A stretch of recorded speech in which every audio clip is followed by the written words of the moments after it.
আগে ফেসিয়াল কয়েকবারই আমি করেছি, তবে এখন রিসেন্টলি এতটা করা হয় না।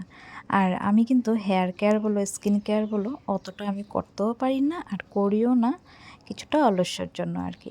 তো যেহেতু বর্দির কথায় চলে গেলাম পার্লারে, আর এবার কিন্তু ফেসিয়ালটা করার পর দেখো নিজেকে মানে এতটাই ভালো লাগছিল, আমার স্কিনটা আমি নিজে ধরতে পারছিলাম। তো আমি বুঝতে পারছি যে না, কিছু একটা আমার ইমপ্রুভ হয়েছে।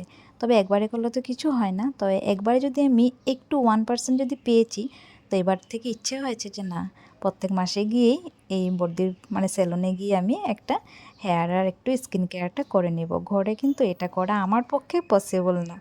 আর একটা ভালো কথা হলো যে এই যে দেখো কি রিল্যাক্স মনে হচ্ছে, যে যত সব ক্লান্তি ছিল সবই দূর হয়ে গেছে এই হেয়ার কেয়ারে আর স্কিন কেয়ারে। কারণ যেই মাসাজগুলো পড়ে না শরীরে, খুবই ভালো লাগে। মনে হচ্ছে না খুব শান্তি লাগছে আমার? ঠিকই, আমার কিন্তু অনেক শান্তি লাগছিল। আর এই বোনটা কিন্তু খুব ভালো করে মাসাজ করে।